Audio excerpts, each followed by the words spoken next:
Hello, everybody. Here we are in mid-April, and it's really spring out there. It feels really good out today.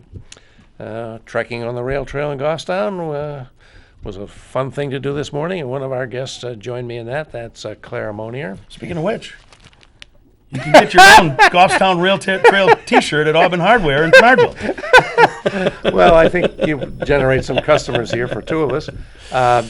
We are going to have a great show tonight. The show is going to be about the housing problems we face in the city, and particular city especially, but not only that, but in the state as well. And we have two outstanding guests, Claire Monier, who for many years led the New Hampshire Housing Finance Authority, the main agency that helps us get our housing needs met in the state of New Hampshire, and Elliot Barry, who's been for a long time a advocate for housing solutions, particularly for low-income people with New Hampshire Legal Assistance. Spent many, many years doing that. And, Finally got you on the program. And he's he deserves all the acclaim we can give you for the selfless devotion both of you have had. But Elliot, it's really a pleasure to have you here. Well, it's just a and lack I know of you're a busy guy, so it's really a pleasure to have you with It's just us. a lack of imagination, not being able to think of what else I want to do. So, Well, it's nice to be you here. picked a very important topic to make a difference on. And so Everybody's we're looking for that. And I'm delighted to turn it over to Mike Farley, who has once again favored us with he has two videos, and I think we're going to we'll kick start off with the hour with one. This one comes out of the state of Virginia. I couldn't find anything applicable not necessarily to New Hampshire, but it's kind of to set the stage, to kind of define what does affordable housing mean. And if you just take where they talk about Virginia, switch it up with New Hampshire, the same issues apply here as apply there. They're a little bigger, so their issues might be a little bit bigger. But so let's. It's only a couple minutes. Let's take a look at this, and it'll set up the conversation. What do you know about affordable housing? Brought to you by Housing Virginia. What is affordable housing? Affordable housing looks just like all the types of housing you see in your community. It can be apartments, townhouses, single-family homes, manufactured homes, even high-rise apartments. What does it mean for a home to be affordable? Affordable means you don't pay more than 30% of your income on housing costs. That includes utilities, taxes, and insurance. The average two-bedroom fair market rent in Virginia is $1,078. If you make $12 an hour, or $25,000 a year, you will spend over half of your income on housing. With nearly half of your income going to housing, there's little room left for emergencies, extra clothes, doctor visits, or saving for a rainy day. Why is affordable housing so important to Virginians? There are over 1 million households in Virginia that pay more than 30% of their income on housing. Incomes have stalled as the economy has struggled to recover while rents continue to rise, and affordable housing options are shrinking. Low to moderate income families are being pushed out of their communities to find housing. This means that municipal workers, retail and service workers are priced out of living in their communities to find housing they can afford. What are the needs in Virginia? 34% of all Virginians rent their homes, and almost half of them are cost-burdened. Housing affordability is a problem all over Virginia, especially for renters. In Virginia Beach, over one-half of all renters pay more than they can afford on housing, and in Northern Virginia it's 44%. Even in Southwest Virginia, where rents are lower, more than one-third of renters are cost-burdened. It's easy to see why this is a problem for our citizens and our communities across the Commonwealth. So how can you help?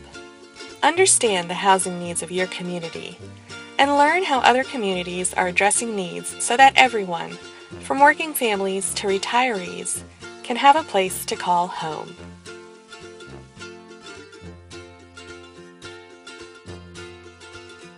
And like I said, that you can my- transpose Virginia for New Hampshire. The Absolutely. numbers may be off a little bit here, there, but the problem's the same thing.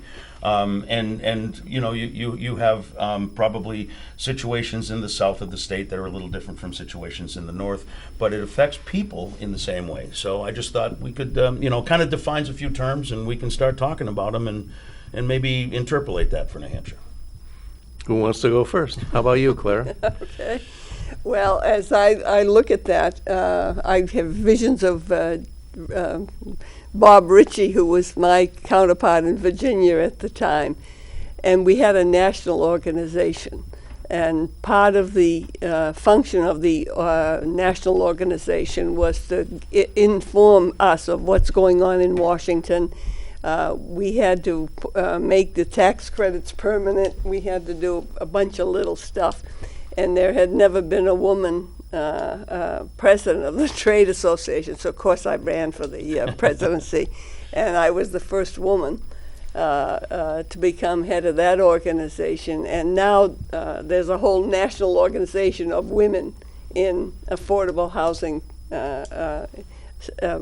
groups. It has changed that way, where more and more women are involved. But getting back to what, at that time, most of the action was at the national level. Excuse me. When I look to see what's happening here in New Hampshire, I really think the best solution is more at the local level. And I think that means local communities ought to really look at what's happening to their planning boards and zoning boards. Normally, people, right now, if we look at it, a lot of people run for those boards because they want to stop development in their community, not because You were they anticipating where I was going to come back at you with that proposal about local control. We've seen for years local efforts at exclusive zoning. The town of Amherst, I mean, dear Lord, you really have to have some money to go in there.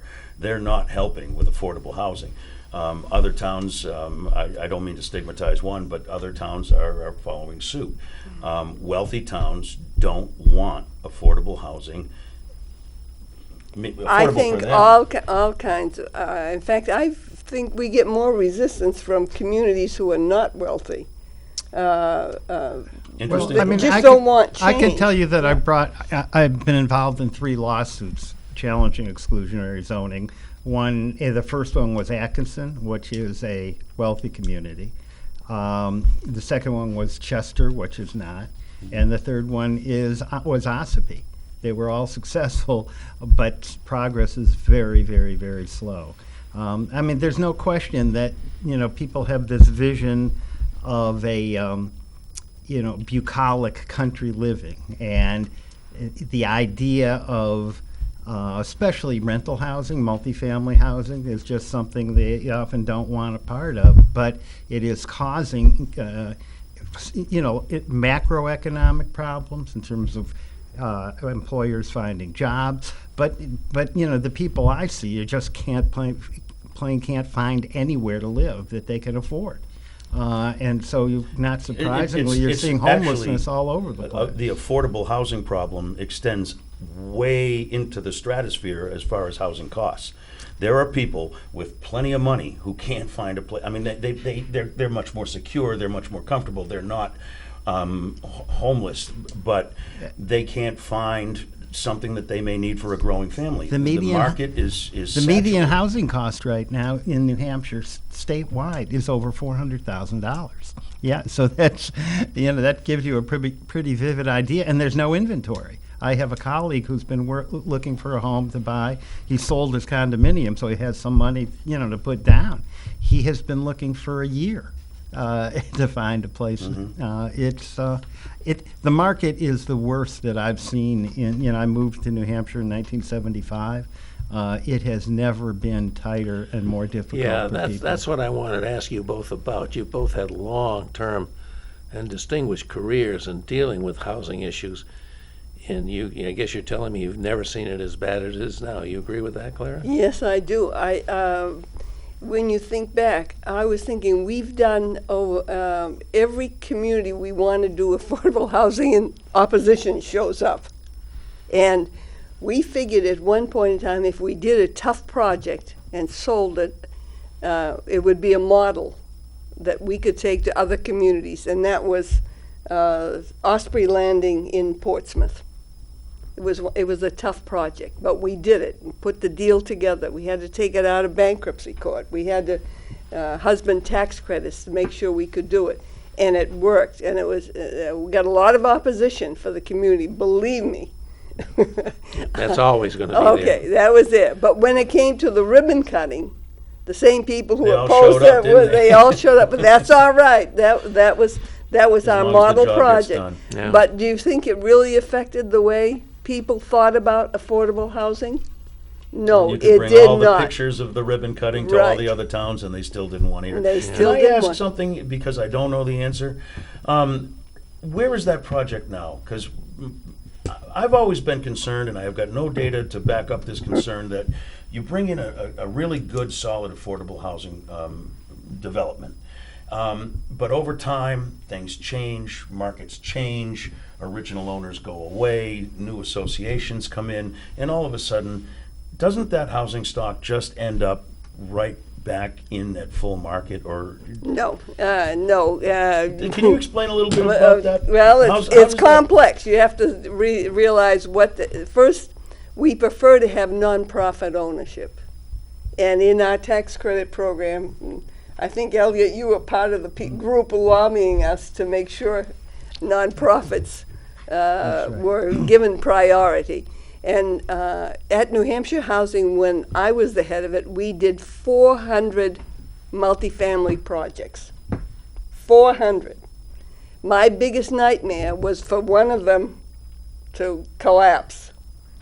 And it would be front page in the Union Leader. That was my biggest fear every night. I would pray that Yeah, none of the... you got to bat 1,000 in those, right? Right. We didn't have one, a major failure. We had minor failures, we admitted it, we took care of the problem right away. And I think we haven't had a project that I would call a failure out of that 400. But the problem you alluded to is real. And New Hampshire Housing has done a really good job of encouraging and supporting nonprofits that don't have any motivation to turn around and sell it and let it float to market rate. But after a lock-in period, whether it's 30 and now they're often 60 years, it is a problem, because in hot markets like ours, when those mortgages mature and there's no more lock-in period, a lot of owners, it's not rocket science. You've got a valuable property, and But that's understandable. yeah, is it not? sure. I mean, No, it's it is. understandable. 60 years later, I mean, how long can you Right. lock something in when it's dealing with real estate? You need to Right, have and that. if you're just putting more money, you're just making rents go higher and the costs go higher. I'll tell you what's a really nice example, though, of one way to beat that. In the world of manufactured housing, you have now over 140, I think, tenant-owned or resident-owned communities. So that Out of how many statewide? no one knows this for sure, but I think we're talking in around 500 to 600. But believe it or not, no one has done a census of that. Really? But it's been, I was involved with the New Hampshire Community Loan Fund, who lent the money for the first park in the state. And then we got Claire's group to New Hampshire Housing to come up with money to He do figured more. out where the money was. Yeah. But the beauty of it is that you see right now there is a lot of flipping of manufactured housing parks, and the prices are going out of this world. The cooperatives have to buy at market, or otherwise they can't buy. But once they do, that's the end. There's no more, when you look down the road, there's no more flipping the property, because every time a property is sold in a hot market, the residents are the ones who pick up the cost of the new mortgage. And it just goes on and on and on. And there is no... So is that part of the answer to getting affordable workforce housing? It's part of the answer. Of all the projects that have been done, right now the banks want to do the loans. New Hampshire Housing, we took the risk to do the first few projects, and the minute the banks saw we were making money on it, because people have no choice. As I remember, about 9% of the population at the time we were doing that lived in manufactured housing. They had no choice. They had to make their rent payment. They had to make their mortgage payment. And even during the 1990 savings and loan crisis. we found out that the lower the income, the more likely people would do anything to pay their mortgage. The ones who gave us their keys were the upper end. And it is the lower income that suffers the most, but are the most willing to make sure that project works, whatever it takes. And they have a vested interest in it. But I really do think, as Bob, you were asking a moment ago, I do believe that an important part of the solution is to get as much rental property as you can into nonprofit hands. Because, again, I'm not going to go on a rant about capitalism, but the problem is, as markets tighten, costs go up.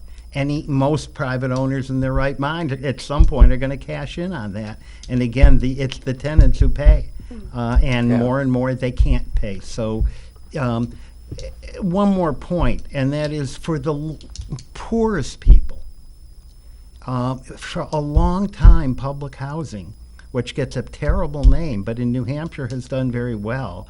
That's where they lived, and it is absolutely no coincidence that when the Fed stopped financing new public housing, suddenly we had a significant and growing crisis of homelessness for the first time in my life. I think I was about, close to 30 when that started. But this homelessness thing has really mushroomed, and if you look at the time period, it coincides perfectly with the federal withdrawal from the creation of new housing that is aimed at low-income people. Excuse me, Bob, I want to jump in on this because you may hesitate to go on a rant about capitalism, but I will not hesitate to do that. In preparation for the show, I was joking in the elevator about not preparing, but I did do a little bit of research, and it didn't take me long to find out that in this current market, these hedge fund guys are buying up every bit of property using robots. They're beating everybody to the punch. They're buying them sight unseen. They're not waiting for that 50-person open house on a Saturday. And that's Wall Street taking control of real estate again. And I don't know, if you're over 13 years of age, I think you can remember what happens when Wall Street takes over real estate. So I think and then you take the federal government, take their balancing thumb off of the scale of this capitalist engine, and I think the culprit is capitalism, or at least unfettered. Well, I'm not sure it's all capitalism. I expected something from Clara, and that's why I brought it. I came in wanting to bring up and have that discussion. I think what you're seeing is how the market works. If you don't have enough supply, the price for what you have does increase. Okay, why don't we have enough housing in the market? There should be enough. Well, you have to look at all the regulations and laws that are in place that prohibit it at the local level, because that's where the problem is People occurring. say that, but those are regulations that require sanitary plumbing and electrical codes. That's the regulations. Or it's much more zoning, these exclusionary zoning regulations. And every town has a different set of zoning regulation and different planning boards. And most people who run for those at the present time, I would have to say, or quite a few of them, are more concerned about not wanting their communities to change.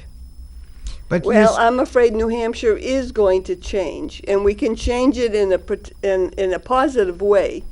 Having just gone before the Goffstown Planning Board and issue service, because at the rental project, this is a market rate project, they had a fire pit. And one of the neighbors complained that we shouldn't do the project because they're going to have wild parties at the fire pit. And I just couldn't believe that surfaced as part of the decision making. These are properties being offered at market rate, right? Right, this is market rate. I mean, right. we're talking about people that can't afford the market rates now, or being Well, if kind of you left out of housing. Right, so the market rate, they're looking for rental properties and they're paying more. Then the rents are going up far higher, and it's still a limit on supply. How do we increase the supply? But Clara, I think it's fair to say that when you're talking about lower income people, I don't think the private market in the United States has ever produced enough housing that is affordable to people at the lower end.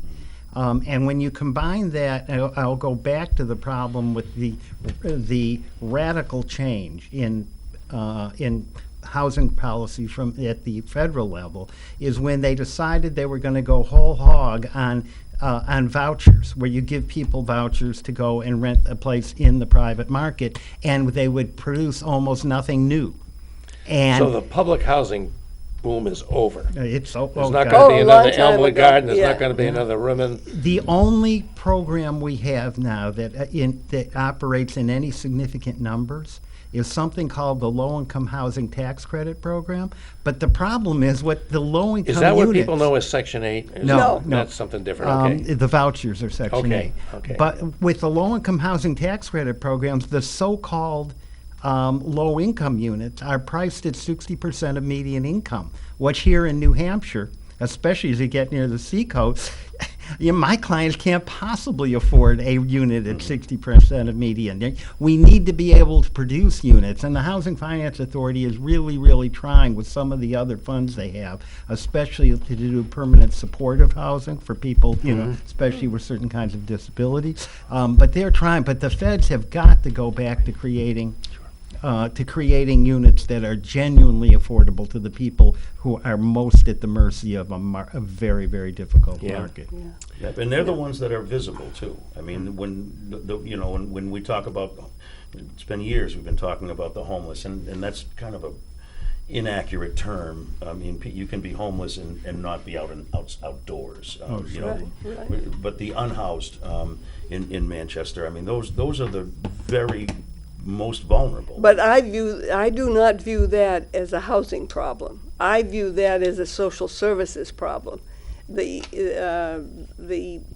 housing component is because the person needs social services and it's not in place. And if you don't get the two together, okay. But you've got to start with the premise: what does that person need for services, and where is it available that's of use to them?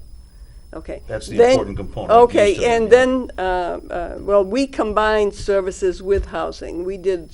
That was one of the changes we made. Permanent supportive housing Yeah. is really, really important. And piece that's of how it. you get people off the streets. Now, sometimes you have to use unconventional methods. Okay, for example, I remember one woman, she believed that she couldn't live in an apartment because the green rays were coming out of space at her. Okay, now she wouldn't move into the apartment. So what do? Well, my employees, being as creative as they are, they worked with Elliot too often, and they came out with the solution, well, we'll put an aluminum band around their head, and that'll ward off the green rays. And the woman This was agreed. really a tin hat project? Oh, God. But Pretty close, it sounds like. but we got her into the apartment. Okay, so From and there, then her life can That's improve. really right, that's- and then that's really later something. I'm having lunch at a meeting of some kind with the head of mental health here in Manchester, and I said, Ken, we're not social workers, we're housing people. That's part of the problem too. The categories that you have to operate in. To put a project together, you have to have 5 or 6 different funding sources, so it's difficult. Oh, yeah, really. But I do want to say that I think it's important. Homelessness is a big umbrella, and for sure, there are a lot of people who have, whether it's substance abuse disorders, mental health, but there's more and more just ordinary folks because of the marketplace who can, Yeah. and families, Yeah. and Yeah. families with children. There's no one silver bullet. Permanent supportive housing is really important. Increasing projects that have direct subsidies to things like places like housing authorities, so they can really afford to house, poor working families. There are many approaches, and they all have to work together, no question. And the stereotypes make it harder and harder. One of the things we usually do on the show, and I think we'll do now, we take a couple of breaks so we can just kind of check in with you folks and see, we're getting where we want to go.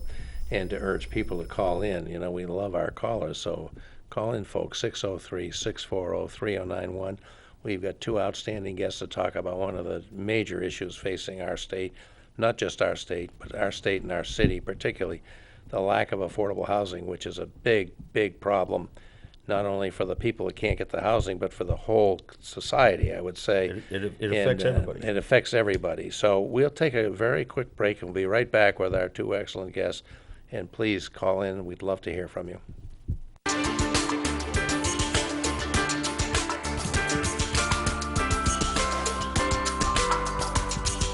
Hi, everybody. This is the progress report for this Wednesday program. We're always on a Wednesday. Here it is, April 12th, a beautiful spring day. 13th, I think, isn't it? 13th, is it really? Yes. April's flying by. It is indeed. Get your taxes in. And we are discussing the issue of housing. Everybody agrees we have a major problem with affordable housing in New Hampshire as median home prices go skyrocketing. As Elliot Berry said, over $400,000. And we want to talk about what can be done about that, and is enough being done about that. And we have a call. But first, we'll take a caller. Hello, caller. Welcome to join us on the Progress Report. Go right ahead. Great program, guys. Thank you. I just wanted to just make a comment and kind of ask a question, what you guys think about it. I mean, I've heard our mayor talk, volumes about how she's working for more affordable housing in the city. Yet after her election in November, she raised real estate taxes on every single two-family and three-family dwelling in the city of Manchester. Those bills went out and increased them, the real estate tax bill, $1,800 a year. You talking So about your I own don't care example? Who you talk to in the city of Manchester, if they own a two or a three-family dwelling in this city, their real estate tax bill went up $1,800 in 1 year. What do you guys think about it?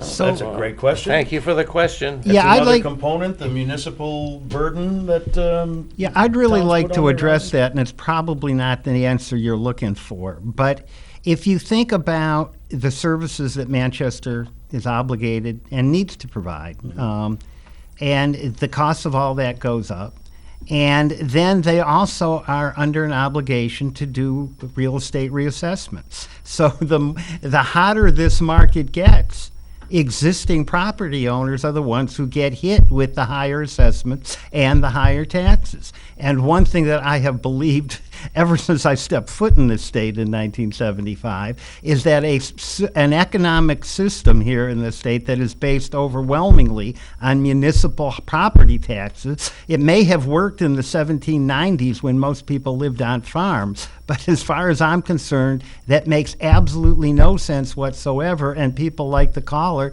are going to, as long as the markets in southern New Hampshire in particularly keep going up and up and up, your assessments are going to go up and your taxes Yeah. are going to go up. Elliot, I'm going to have to agree with him on that one, yes. And Elliot, I think there's another factor too, because I got hit with a big increase. I live in a condo, which we don't do any condos anymore, but I live in one. And it turns out that with the pandemic, commercial space the value didn't go up much, if at all, for commercial, because so many people are working from home and they're continuing from home. And that meant the tax burden has to be allocated more to residential. So that's part of the reason we see these residential taxes go up, even though we're still within the tax cap, which I think is a dreadful policy, but we've got it.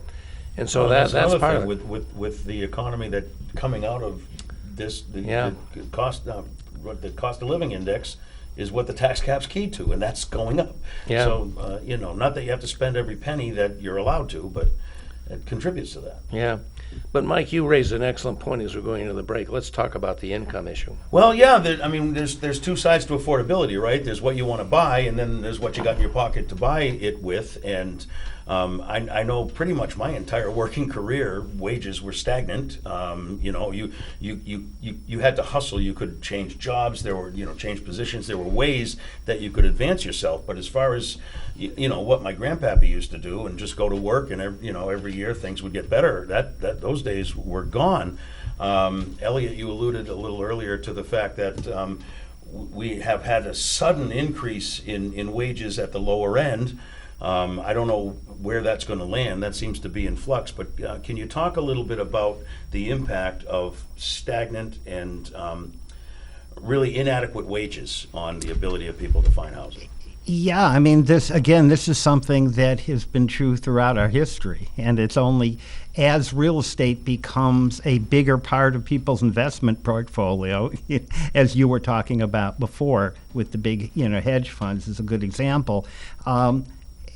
Wages at the lower end are just never going to keep pace with that, and then, of course, you also had globalization, which, by the way, again, I want to be clear, I think had some major benefits, but not for people who lived in the United States, except at the upper level.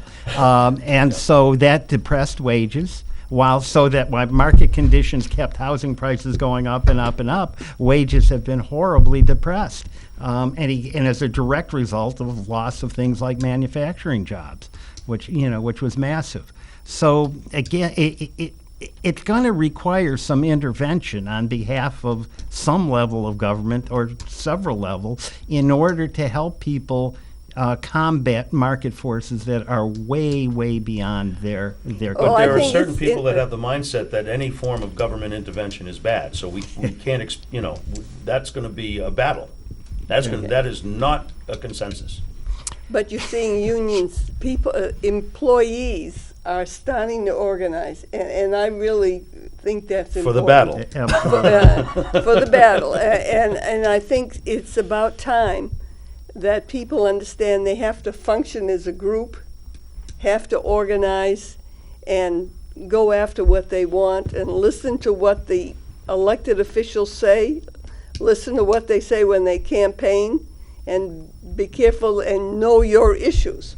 So if you show up to vote, and I'm beginning to see more and more people voting, particularly among younger people for a while did not vote. I think now they're beginning to understand. Now, will they stay as interested and understand their vote counts for a lot? As long as they can't find apartments at prices they can afford in Manchester, Right, they may. or if they're unhappy with the tax cap, you're finding younger people trying to get people to serve on zoning boards or planning boards in small towns is very difficult. There's no pay, and so we wanted to put in a 6-hour education requirement.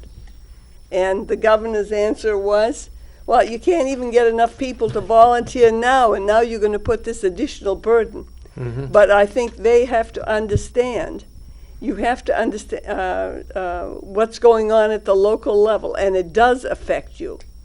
I think, Clara, what you said, though, really needs emphasizing. You're absolutely correct that given where government seems to be right now, some of the things that I think are most important just aren't going to happen.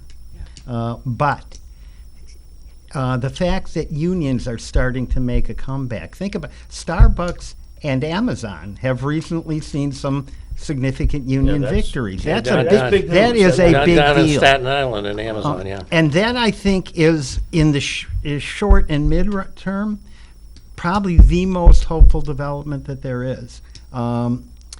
What you worry about is what we're already seeing, I think, is that the problem is, as long as big-time multinational employers have the ability to or the determination to keep their profits as high as they are, there is this problem that every time you get a wage increase, it just gets passed on to the consumer. And so for that worker who's now making $16 an hour, it still isn't enough to afford a decent home. But nevertheless, I think that pressure that unions, that a revived union movement can provide some relief, and we're showing some signs that is happening.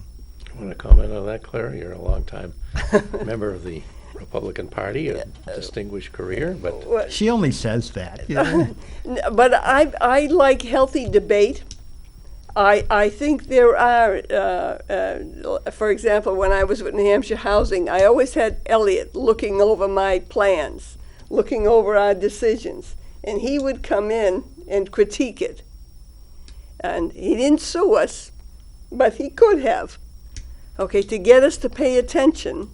When you have all the money and all the resources, you don't pay attention to what the person at the end gets for why benefit. bother, right? Right, why bother? Okay, so we eventually put him on our committee we had his input up front. And I think you need, if you're going to make a decision, people have to understand each other's position and be willing to compromise. And I think one of the biggest problems, we no longer compromise. And I actually blame some of the national media for it, because you have Fox on one side, CNN on the other side, yeah. and the way they get their viewership is to stir up controversy Yep. and ideologically define their yeah. position. So you don't understand that there's always been compromise. Watching the PBS special on Ben Franklin, and Oh, that was we excellent. would not Was that wonderful? absolutely, but it really shows you how honest government works. They all got together, and even Lin-Manuel Miranda has this song in his Hamilton? Hamilton, and it's "Who was at the party? Who was at the dinner?" And nobody said a word. Okay, Ben Franklin had to be there. Thomas Jefferson invited people to the dinner, so he was there. But that was the compromise that enabled us to form our country in the first place. Now, there were some big issues we ignored, because if we took those issues on back in 1776, we wouldn't have a country. Yeah, so But we did take Sometimes it. you leave things intentionally vague. We'll And get to that. 80 years, we'll take it. Yeah. Yeah. But you need to move in the right direction, okay? And I think I'm beginning to see a little movement, but no, I think the issue we're talking about, housing, requires big action at a lot of fronts by a lot of people. And we have a Congress today who can barely do anything. You can't name a post office. Right, exactly. And I don't know that there's a solution to that. Claire is right. The media just loves to keep stoking that fire. And I don't know how you put the genie back in the bottle, but unless we I mean, do. there used to be how many, 2 or 3 hours a night of news combined, all told, and now it's 24/7 across multiple channels. Everybody's got the niche that they can plug into, Yeah, and that's the problem. will feed back into their feedback loop, and the no pro- one's talking among themselves. The problem is, though, also that these are really hard policies to figure out, to get right. And if you put, 10 of us around a table dealing in total good faith, it would still be hard to get it right. Yeah. And one of my favorite examples of this is this issue about gentrification and urban renewal, right? You want to bring people with resources into the city, but you don't want to drive all the people out who have, been attached to the city for a very long time. And, that's a very small needle to thread. And so all of these problems take enormous effort by people of good faith, and we can't get people of good faith to sit around the table and even agree about the basic facts out there. What the problem is. And so it there. reminds me of the Vietnam peace talks. It took 5 years to decide the shape of the table. Yeah, exactly. So but even then, they ultimately got to that table. So there's hope, well, right? I hope so. I know that's a very hopeful example. But in any Maybe event, not. looking at Manchester in particular, we're seeing all kinds of announcements and actual projects underway for building lots of apartments. Nobody's building condos anymore, which I think is kind of interesting. Well, we have one project in Goffstown, a condo project across from the Villa Augustina. Oh, that's going to be condos? Those are condos. Really? Oh, Yep. That's a nice exception. But in Manchester, we got the thing across from the Market Basket. We got mill buildings, the police station, the old police station. All are supposedly going to be market rate apartments, and that's a rate so many people who need housing can't afford. Are we doing anything with these projects or otherwise in the city to help that problem? That's a tough. I I would suggest that we are in a marketplace here in Manchester, maybe for the first time since I came here in '75, where the city developers may be interested enough in building here that the city might be able to extract more in the way of setting aside some of what they're building, for people who are, I'm on hearing the that too. lower end. There are developers coming in from the West Coast. It's not just the same No, bunch of guys. it's not just These that, are that's real. right. They're not, Divco It's not West, just but Stebbins and they're North real Branch. developers. Yeah. And but at the same time, we see them in front of the planning board asking, can you waive the school impact fee for us? Because we're Well, not going to make yeah, enough some money of those on these impact markets. fees are pretty high. I think in Goffstown they're very high. And They- that they affects the absolutely- cost of a project. Now, Which comes back But again. the cost of the project affects the cost to every other taxpayer of the things that these impact fees are designed Which to. Well, circles yeah. right back to property taxes. I mean, Yeah. again, I Yeah. didn't Yeah. intend to come on here and beat, and beat the drum for state, for broad-based taxes, but you can't talk about this in a way, towards solutions without taking the brunt of the taxation burden on local property owners. Elliot, So- I've often said they call it a property tax. But it's really an income tax because you pay with a check. You don't send your front door in, or a bushel of corn. And it sure to as pay hell your is taxes. broad-based, there's no doubt about You that. pay with a check, so it comes out of your income, but it's not based upon your income. Right, It's based upon the house your parents Exactly. bought. It's an income tax that usually falls heaviest on lower income people or middle income people. It's pretty regressive, and the only reason it keeps going is the aversion of It's a the people slogan. to change. And Yeah. it is. But Elliot, I've heard this argument. I'm very sympathetic to it. But I ask, is the other states that have income taxes and sales taxes, like all the states around us, they all have both, I think. Are they doing any better with meeting housing needs for low-income people than we are? I'll tell you. Is it there? Is the example there to inspire us to do this change? I mean, Vermont is interesting because they've really thrown a lot of money into it, and on the other hand, they don't have the demand that we have, right? They being part of the metropolitan Boston area, which Manchester, Which is on fire right now. which is on fire. That clearly has hurt us, and Bob, to be honest with you, I can't tell you that they have infinitely more housing that's affordable to low-income people, but they also have infinitely more low-income people. So, is the overall market down there more favorable to people at the lower end? Probably not. Yeah.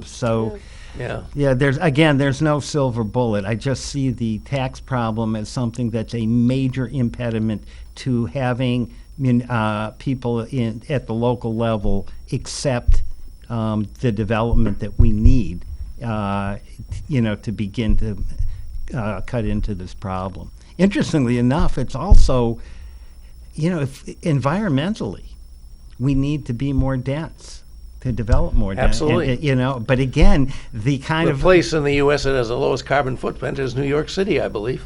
Yeah. I didn't know that, but that. It makes sense, doesn't it? Yeah, and it certainly makes sense to not churn up your more rural areas into 2 and 3 acre subdivisions. Yeah. So, Yeah.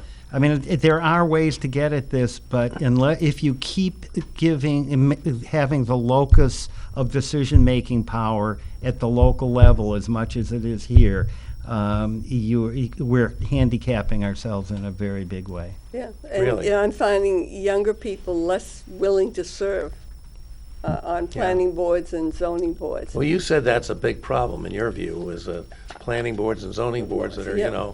keep wanting to people, restricted to people with big lot acreage. For 5 family. acre zoning, I've Yeah, seen. and all of that. Oh, So Elliot, doesn't that require that there be action at a governmental level above local? Well, they're starting with the Housing Appeals Board. I thought that was very positive. So it's coming. Which is getting fierce resistance, by the way, or counterattack at the legislature. Is that a done deal that we're going to have? Oh, this? yeah, it's happening now. Yeah. It's operating now. It's operating now, but constant threats. And I think it's very interesting that the business community, the BIA, has become a real lobbyist for that. They're beginning to see that housing does affect their ability to to have get employees. Yes. And you know, New Hampshire used to be known as having top quality, educated employees. It was a place Yes. that attracted business because of its incredibly excellent workforce. But if they have no place to live and they're moving out, that was our big asset. Right. And we're wasting that asset. Yeah. Well, I think the BIA, in the position it has been taken, they have actually protected the appeals board. Yeah, absolutely. Yeah, that would be in their and interest. It would, I can see yeah, that. and it was. There've been 2 or 3 attracts, and I think in the next legislative session you'll see another bill put in to get rid of the appeals board. And what the appeals board does is it can fast track stuff that planning boards and zoning boards are holding up. And that's up and going. That's up and going right now. Is it making a difference? Yes, in a more of an influential way, meaning towns are now being warned about it by the municipal association that they better shape up. Part of the problems is many zoning boards and planning boards are not sophisticated enough to understand the zoning laws and the planning laws, and they break them or don't pay any attention because they don't know they exist. Yeah. That's why we wanted the 6-hour credit. So at least they knew what the law was. So towns are getting into problems and having to hire attorneys and all that kind of stuff. But all they want to do is stop the building any way they can. And sometimes they don't even care what the law. I heard a developer, no, a professional planner say something that I thought is really spot on. In addition to your problem of stereotypes with people, with renters, on top of that, the maxim was the last person in town wants to be the last one. And all the newcomers come up. Pull up the saying, drawbridge after you get in. Yeah, exactly. I'm coming here to, this wonderful rural environment that my subdivision is beginning to tarnish, and I want to keep it. And I want to keep it the way it always was. You're not opening up that cul-de-sac to extend the road. Yeah. Is there other technology type solutions to this? I mean, somebody mentioned manufactured homes. That's a big place where a lot of people with low income end up, and we've had some legislative issues about that. But micro homes, or are there other? I mean, are there solutions beyond just government action to do something for people so they can have affordable homes and work in the communities where they live? I've seen it more on Cape Cod than I have in New Hampshire. But What's going on down there? They're building condos, but they're coming out of Canada, and it's pre-built. So you put all the pieces together, but they're already manufactured. All you do is the company comes in, can have it up in a day or two, and Don't we have a company up in Suncook that does that? could be. I haven't. The one that I'm familiar with is out of Maine, but it's a big operation in Maine. My guess, and technology isn't my field by any means, but my guess is that there are ways of doing this cheaper, especially right now, on top of everything else, the actual cost of building, is Supply line issues, real. And even before COVID and the supply line, it was just lumber was going out of sight. Yep. And so I think, though, in order to really take advantage of the possibilities that are out there, we are going to have to loosen up some of the building codes. And I don't mean, I'm talking about the state and even, federal. I don't think we've been good about updating our building codes to meet. Well, I may a whole have bunch of something to goals. say, but we have a caller, which is much more important than what I have to say. So, looks like we lost the caller. Caller, we're sorry we missed you. If you want to call back, we'll get you right on. We have enough time to take another call. We'd love to hear from you. See, I hesitate to weaken building codes. I think building codes should be strengthened rather than weakened. We've seen that building collapse in Florida. We had that poor man doing a demo job on a garage. Where the floor was inadequate. I don't think it's a question of weakening or strengthening them. It's about bringing them up to date to take account of the need to build in energy efficiency as part of the. Well, then you things may like be that. surprised that there is an entire nationwide LEED program that is built into every major construction contract that awards points for recycling, for use of recycling. Yeah, but I don't think New materials. Hampshire's adopted the latest code. New Hampshire hasn't adopted anything. Well, New Hampshire maybe we got is our a caller backwater. back. But okay, let's take the call. Hi, caller. Hope you're back. Go with ahead, us. caller. We're happy to have you with us. Hi, hello. It's a really sad day in New Hampshire. We lost Catherine. Yes, we did. It just, I just wanted to express how sad I am. Yep. And I appreciate that. she, and she really, I'm glad she you really mentioned made me proud to be a Democrat. Yep. Yep. All right, Catherine Rogers. I got too emotional here. Okay. Thank you. Well, thank you for the call. Yeah, we probably should have mentioned that. We should have mentioned that. I mean, there are obituaries in the paper today, 2 full-length columns in the obituary page, top to bottom.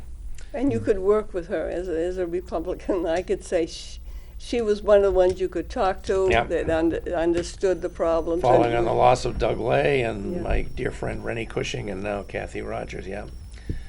But she certainly got her due in the obituary today. It was enormous and very, very detailed. Well So deserved. thank you, caller, for bringing that to our attention. We're glad that you got us to mention this on our show. But to go back to housing, what would be the things you would like to see happen? You've talked about the local level, that we need to improve our zoning and planning boards and get more people for that. What would you like to see the most important thing done at the state level? And the federal government seems to be pretty dysfunctional, but if it Yeah. could work, what would you like to see done there? Well, you mentioned the building codes. Every community has their own. So a builder. They do Yes. adopt their own. You're right. There are Right. universal building codes that could be adopted Right, universally. and But I think New Hampshire should, that's something that should The be state worked could do on that. right now, okay? And start working on that. That Yeah. would be more efficient. I think really focusing on these appeal courts, the appeal court, and make sure that isn't scuttled. And right, because before that, the appeal was like full-blown court hearings. Well, The average right, some of the development- You strategies. could string it out a long time. Right, up to the yeah. Supreme Court Yeah. and back, and, Yeah. and by Yeah. then Yeah. the Yeah. money's gone. The bank Right, has yeah. got cold feet, and Oh, the deal and is over. the Chester case was a very interesting one. Perfect example. I can't remember what year I'm thinking maybe we filed suit in 1988, but by the time the Supreme Court affirmed our victory, we had the savings and loan crisis, and the whole development collapsed Yep. economically. Yeah, I remember that. Yeah, I mean, clearly the Housing Appeals Board and anything we can do to expedite the process is important. But again, especially, we're not going to, regulation or lack thereof isn't going to solve this problem. And I believe this is a wealthy enough state that we can continue to invest more than we have so far, although the trend is a little better now. Speaking of which, I have a press release dated today for immediate release from the governor's office. And today, Governor Chris Sununu, Business and Economics Affairs Commissioner Taylor Caswell, and local business owners held a press conference to highlight the importance and need for Governor Chris Sununu's historic $100 million Invest New Hampshire Housing Fund that will go before the Joint Legislative Fiscal Committee at their April 15th meeting. Would you care to comment on that? Is that real? Well, I just said to Clara, it's It's great great. And good for the governor, but that's all federal money. No, that's very- Right, I was going to say, No, so- where'd that money come from? And- Let's go Brandon, right? And then, so the question is, if you're going to have all that money, does it make sense to at least target some of it to the people who need it the most? And I don't see a lot of what I would call effective targeting here. That was my question. I didn't express it the same way, Oh, but that one was my small question. change Is it I gonna would like help to us? see is have a housing committee in the legislature. You have like Fish and Game that has its own committee. You're right, there's no uh, housing committee per No, se. there used to be, and I Should get be there, yeah. It got into a bit of problem, and so they just abolished it. Yeah. But I really think there needs to be a focus on that issue. Yeah. Because it is that complex. To me, it's just as complex as fish and game issues. And but in New Hampshire, we do have I still believe we have a working legislature in the state of New Hampshire, and there are people up there Yes. that if Oh, there yes. was a housing committee, people who are interested in that would want to be on that committee, and, Right. and we'd be able to have the kind of dialogue that Right. you've been talking about. Yeah, no, it was Do you want to interesting. play your second video? I think you've kind of run out of time. It's, Well, we haven't. We got a few minutes left. You want to do it, I don't think it would add to the conversation. I Okay, think all we've right. got more information here at the table. I think we than probably that video do, offered. okay. What it was just some it was a video, a PSA by the town of Kingston, Ontario, talking about the things that they could do for people in their town to help with affordable housing. And what do they include? They include shelters for the very worst off who cannot find housing. They include assistance in finding affordable housing, places, walk-ins where you can go and they will help you go through But the to process. me, the shelters have got to have a social service component. Yeah. And a wide range of services available, and when people need it. Because Families the in wide range trans- of needs Yeah. comes in. Families in Transition here in Manchester is doing a good job at that, and it's I'd just, have to agree. so. Well, as a volunteer in the soup kitchen there, I thank you. Now, and sometimes we even have trouble getting volunteers.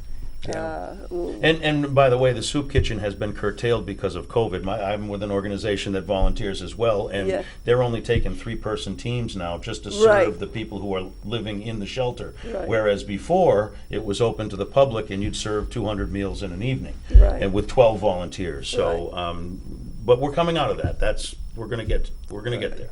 Yeah, it's going to be incremental. That's how New Hampshire operates. But most of the housing money right now are federal dollars, not state dollars. That's New Hampshire for I you. will say, and I want to give some credit here, a last vestige of bipartisanship. Senator Bradley has worked with my old colleague, Senator Feltus, and to significantly increase the amount of state support to the Affordable Housing Fund at New Hampshire Housing. And I think that's helping. But if you look around at the comparative degree of support, we're still behind every other state in New England. And unfortunately, That's not the only area where that's true. And we can't have nice things here, apparently. As Yeah. my dad used to say, that's why we can't have nice things. Yeah. So we're pretty much at the end here. Are you feeling optimistic about we're turning this around, or? I'm an I mean, old you've man. been, I'm not optimistic you've been in this about so anything. long, Elliot, and Clara has too. I mean, as you look at the scene today, how's your feeling about getting a handle on getting more affordable housing? I think we have a long way to go, but we have more nonprofit agencies who care about the problems. They're beginning to understand the relationship between housing and social services. They should go together. I think more and more communities begin to understand they should take on some of the burden. Like we've done projects in Amherst, and it was the local churches and the people who came together and decided we need to do this problem. Yep. So this is the only way. To me, it's going to be small, incremental, but I view it as healthy. For example, the manufactured... Well, with that, we are out of time, so we're going to have to wrap up. I want to thank you both for joining us. This has been a really enlightened and good discussion, and we appreciate the work you do, Elliot, for all your years of service. Thanks. Yes, It was a lot of really, fun. yes, Thanks for having us. Yeah. We're glad you came. Well, to I New didn't Hampshire. always enjoy having you around. Yeah, it's a good alliance right here for these two. Okay, folks, we'll be back next week with another edition of the Progress Report. See you next week, folks. Thanks for watching. Thanks for those.